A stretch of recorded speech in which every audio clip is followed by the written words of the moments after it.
ಎಲ್ಲರೂ ನೀಟಾಗಿ ಕೂತ್ಕೊಂತಿದ್ದೀರಾ? ಯಾರಿಗೂ ನೆಗಡಿ ಕೆಮ್ಮು ಏನು ಇಲ್ವಾ? ಖುಷಿನಾ?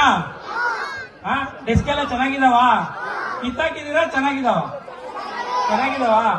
ಆಕ್ಚುಲಿ ನೀವೇನೇನೆ ಇಲ್ಲಿರೋರ್ಗೆಲ್ರಿಗೂ ಕೇಂದ್ರ ಬಿಂದು ಆಗಿರುವಂತವ್ರು. ಯಾಕಂದ್ರೆ ಇದು ನಿಮ್ ಕಾರ್ಯಕ್ರಮ, ನಮ್ ಕಾರ್ಯಕ್ರಮ ಅಲ್ಲ. ನಾನು ತಡವಾಗಿ ಬಂದೆ, ಅದಕ್ಕೋಸ್ಕರ ಕ್ಷಮೆ ಕೇಳ್ತೀನಿ.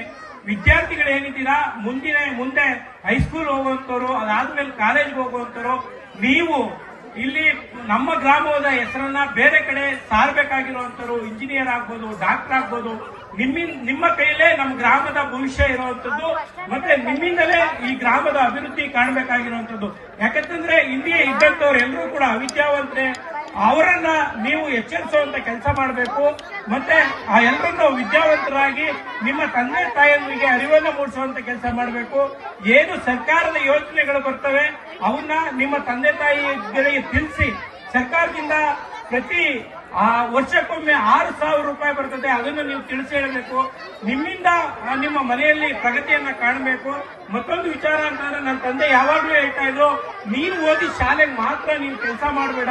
ಯಾಕಂದ್ರೆ ನಾನು ತೋಯಿಕೆರೆಯ ಸರ್ಕಾರಿ ಹಿರಿಯ ಪ್ರಾಥಮಿಕ ಶಾಲೆಗೆ ಮಾತ್ರ ಕೆಲಸ ಮಾಡ್ತಾ ಇದ್ದೆ.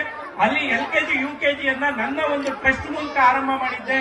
ಮತ್ತೆ ಅಲ್ಲಿ ಡೆಸ್ಕ್ ಗಳನ್ನ ಕೊಟ್ಟಿದ್ದೆ. ಆದ್ರೆ ನನ್ನ ತಂದೆ ಹೇಳಿದ್ರು, ನೀನ್ ಅಲ್ಲಿ ಮಾತ್ರ ಮಾಡಬೇಡ, ನಮ್ಮೂರಲ್ಲಿ ಶಾಲೆ ಇದೆ ಅಂತ ಹೇಳಿ.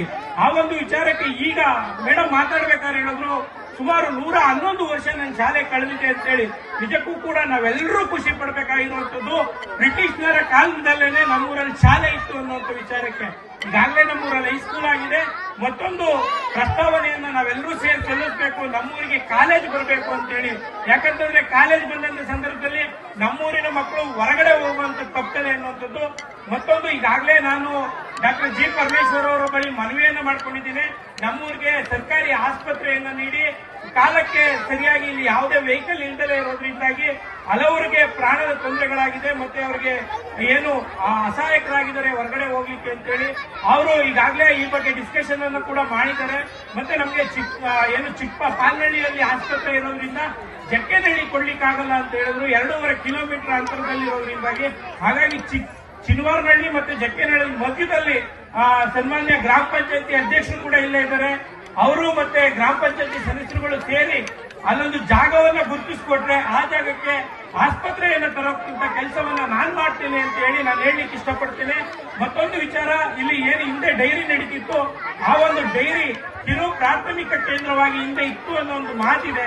ದಯವಿಟ್ಟು ಇದನ್ನ ಪರಿಶೀಲನೆ ಮಾಡಿ ಅಧ್ಯಕ್ಷರು, ಇದೊಂದು ಪರಿಶೀಲನೆಯನ್ನ ಮಾಡಿ ಕೊಟ್ರೆ ನಾವು ಈ DHO ಅವರ ಬಳಿ ಮಾತನಾಡಿ ಅಲ್ಲಿ ಒಂದು ನರ್ಸು ಮತ್ತೆ ಆಶಾ ವರ್ಕರ್ ಅನ್ನ ಇಡುವಂತ ಕೆಲಸ.